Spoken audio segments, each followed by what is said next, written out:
આગળ વાત કરીશું 12 જૂન 2025ના દિવસે અમદાવાદથી લંડન જઈ રહેલી એર ઇન્ડિયાની ફ્લાઇટ ક્રેશ થયાને 3 દિવસ વીતી ચૂક્યા છે। અમદાવાદ સિવિલ હોસ્પિટલમાં સતત બીજા દિવસે મૃતકોના અને તેમના પરિવારજનોના ડીએનએ સેમ્પલિંગની કાર્યવાહી યથાવત રહી તો બીજી તરફ 31 તેઓના પરિવારજનોને વૃદ્ધિ સોંપવાની પણ શરૂઆત કરવામાં આવી। આ અંગે સિવિલ હોસ્પિટલના એડિશનલ સુપ્રિન્ટેન્ડન્ટ ડોક્ટર રજનીશ પટેલે જણાવ્યું હતું કે શનિવારે રાત્રે 10 વાગ્યા સુધીમાં 3 પરિવારોને વૃદ્ધિ સોંપી દેવામાં આવ્યા, જ્યારે આજે સવારે 9 વાગ્યા સુધીમાં અન્ય 9 વૃદ્ધિ મળી કુલ 12 વૃદ્ધિ પરિવારને સોંપવામાં આવ્યા।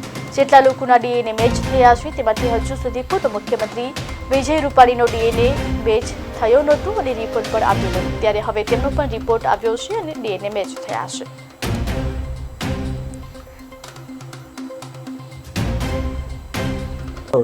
આ ગુજરાત સરકારનું એકમ છે અને ગુજરાત સરકારના એકમમાં કોઈ બી નાણાકીય લેવડ દેવડ કરવામાં આવતી નથી। તમારી પાસે કોઈ બી નાણાં માગવામાં આવશે એ ફ્રોડ હશે, એટલે એને તમે એન્ટરટેન ના કરશો। સિવિલ હોસ્પિટલ અમદાવાદમાંથી તમને જે ફોન આવે એ જ સત્ય છે। એ તમને ફોન નંબર આપવામાં આવશે અને એને હેન્ડ હોલ્ડિંગ કરીને તમે આખી પ્રોસેસમાંથી પાસ કરવામાં મદદરૂપ થશે।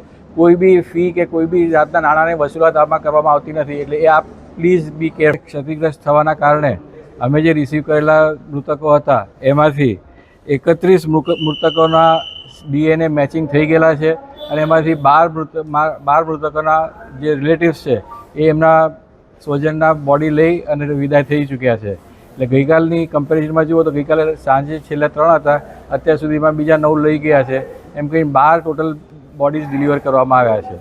આ જે બોડીઝ હતા એ વિવિધ જગ્યાના હતા, એ મુજબ ઉદયપુર, બરોડા, ખેડા, વિસનગર, અમદાવાદ અને બોટાદ આટલા ડિસ્ટ્રિક્ટ્સમાં બોડી રિલીવ કરવા।